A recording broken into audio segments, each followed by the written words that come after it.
J'espère que vous allez bien, j'espère que vous vous portez bien, j'espère que vous avez le moral et que vous avez bien commencé cette semaine, ce dimanche 4 février, qui est un début de semaine en Algérie, qui est encore un week-end dans la plupart des pays du monde. Bon, on va pas parler du paradoxe du week-end, on va parler du paradoxe économique et politique de notre pays. Alors, on a un dossier économique qui illustre la folie provoquée par la mauvaise gouvernance dans notre pays. À force de se bercer des illusions et de ne pas accepter de se remettre en cause et de ne pas accepter la réforme et le changement, on finit par faire des bêtises qui ont des proportions illimitées. Qui ont des dégâts graves. Je connais le complexe Al-Hadjar, le fameux complexe sidérurgique d'Al-Hadjar situé pas loin de Annaba, qui était censé être l'un des fleurons de l'industrie algérienne et qui était censé être le symbole du développement industriel de l'Algérie. Mais qui est en réalité le symbole de son déclin, qui a jamais rapporté de l'argent. Le complexe sidérurgique de Hadjar est déficitaire depuis de très nombreuses années. Tellement nombreuses ces années-là de son déficit qu'on ne les compte plus. Le Hadjar, depuis l'échec de sa privatisation, de l'association avec le géant mondial ArcelorMittal, ne vit que des crises sur crises. Alors, le complexe Al-Hadjar nous a coûté, en 25 ans, 3 milliards de dollars. 3 milliards de dollars de subventions et de prêts donnés par l'État algérien. 3 milliards de dollars. Sur 25 ans, nous avons injecté 3 milliards de dollars. La nouvelle vient de tomber. Le gouvernement algérien, ils veulent relancer encore une fois le Hadjar, encore une fois mettre de l'argent dans ce complexe vieillissant qui date depuis les années 60, qui c'est vrai c'est un endroit historique, mais on ne construit pas l'avenir d'un pays avec son histoire. L'avenir d'un pays, on le construit avec des idées futuristes et des projets novateurs. Le complexe Al-Hadjar, Sidi Al-Hadjar, va bénéficier bientôt d'un nouveau plan de développement financé par le gouvernement algérien de 500 millions de dollars. Les 3 milliards de dollars que nous avons déjà donné à Al-Hadjar sur 25 ans n'ont rien donné. Ils ont 500 millions de dollars. C'est le ministre de l'Industrie qui n'a absolument aucun mérite d'être dans ce département ministériel. Ali Aoun, qui est l'un des ministres les plus catastrophiques de l'histoire de l'Algérie. Je ne sais pas comment ils ont convaincu Abdelmajid Tebboune de donner 500 millions de dollars supplémentaires pour le développement de le complexe sidérurgique qui est en faillite. Qui n'arrivera jamais, qui n'a jamais atteint ses objectifs, ni au niveau de la production, ni au niveau de ses résultats financiers. Il n'a jamais dépassé, en tout cas durant ces 10 dernières années, sa production n'a jamais dépassé les 1 million de tonnes. Ouzid, c'est un complexe vieillissant, Yanes, les gens ont oublié, entre 2020 et 2022, quand même l'un des plus hauts fours, le haut four numéro, le HF1, qui est parmi les premiers hauts fours de ce complexe depuis sa création à la fin des années 50 et le début de sa production début des années 60, a été démantelé, il a été démoli. Il a été démoli. Parce que il n'y avait pas assez de fer pour alimenter et c'était plus possible de l'entretenir et on a utilisé la ferraille de ce four qui a été démantelé pour produire ensuite de l'acier. C'est un complexe qui est en vieillissant, khlas.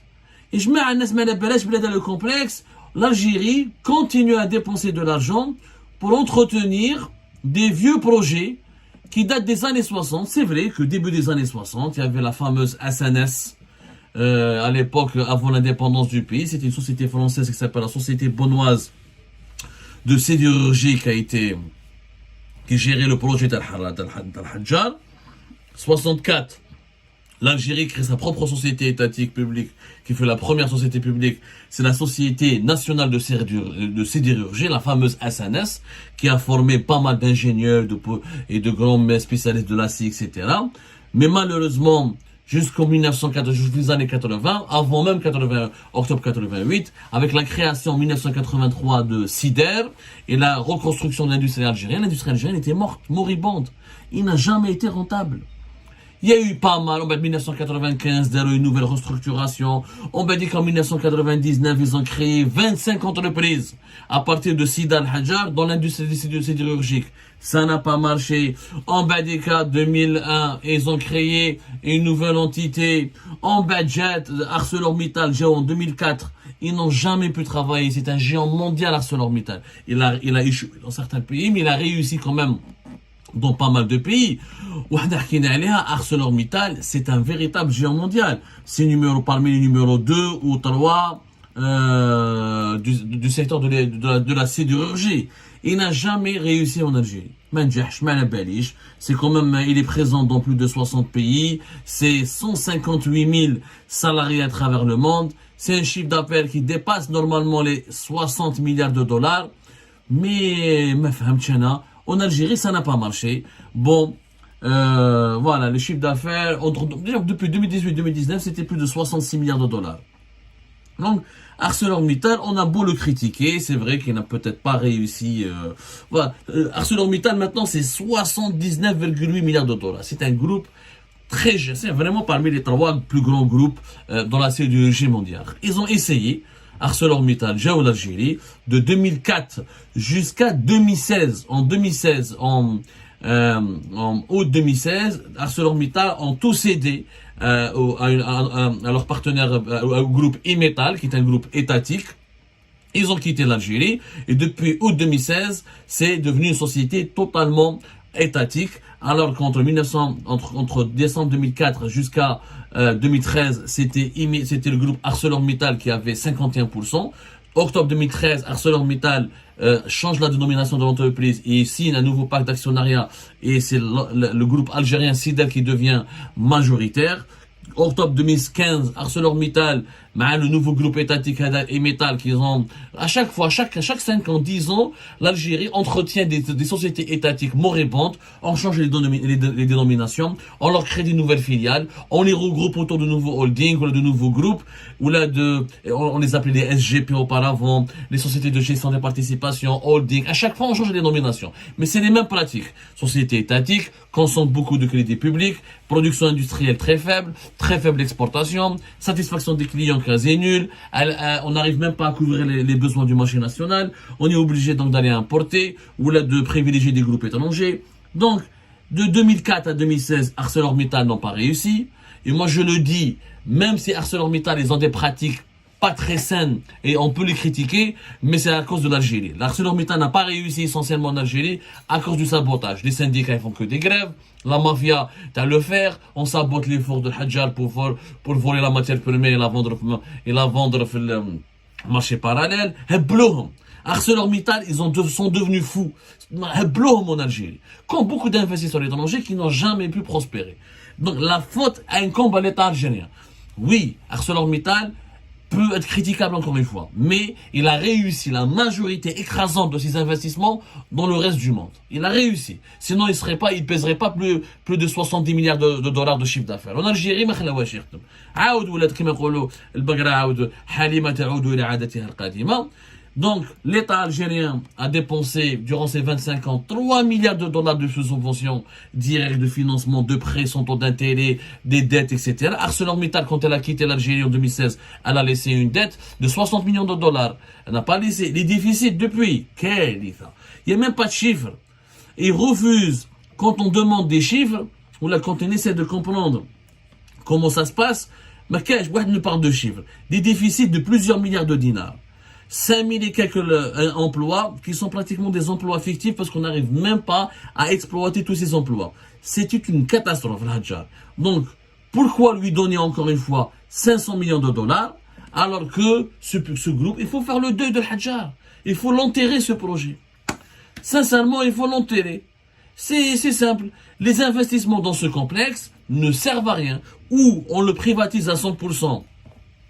on le donne à un groupe étranger sérieux qui va l'exploiter, qui saura comment le rentabiliser, ou on fait le deuil, c'est bon, ça fait partie de l'histoire, on rase une partie, on laisse une partie comme musée, parce que ça fait partie de l'histoire de l'économie algérienne, ou khlas, et avec les 500 millions de dollars, je préfère faire un abat, je préfère investir dans le tourisme.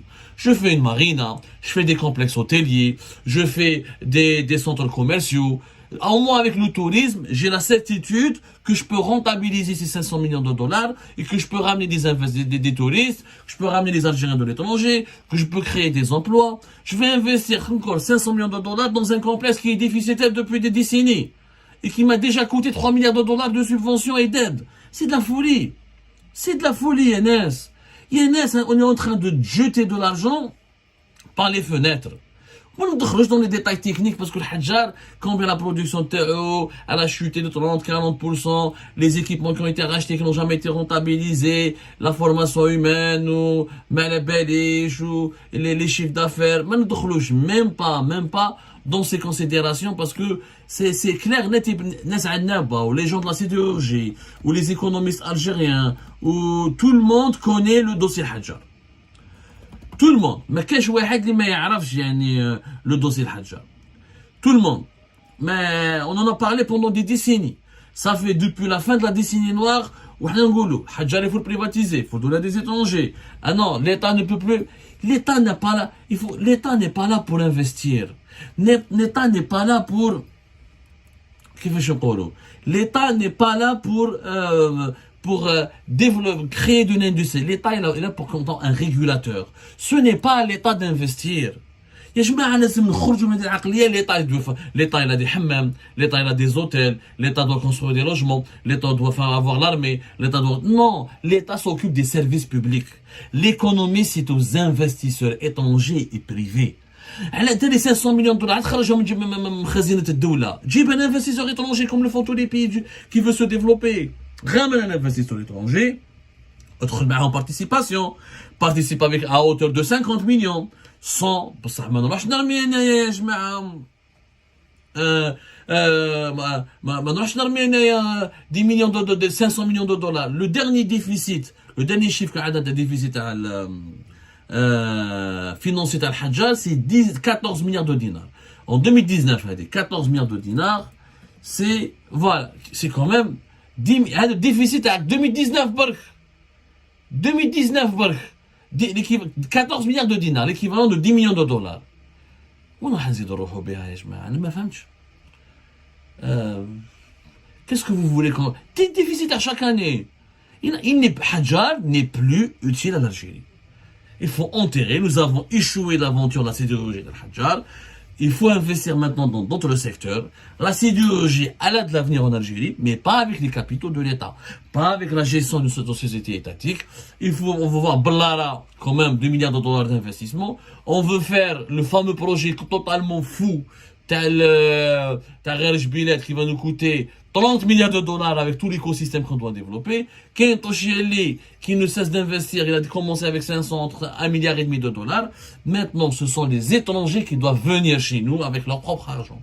Ce n'est pas à l'État algérien d'utiliser de l'argent public qui aurait pu servir à construire des infrastructures dans d'autres wilayas, dans des régions plus déshéritées. Ou là, si je veux investir, si l'État veut investir, qu'il investisse intelligemment. Aujourd'hui, à Annaba, ce n'est pas la sidérurgie qui va créer des emplois.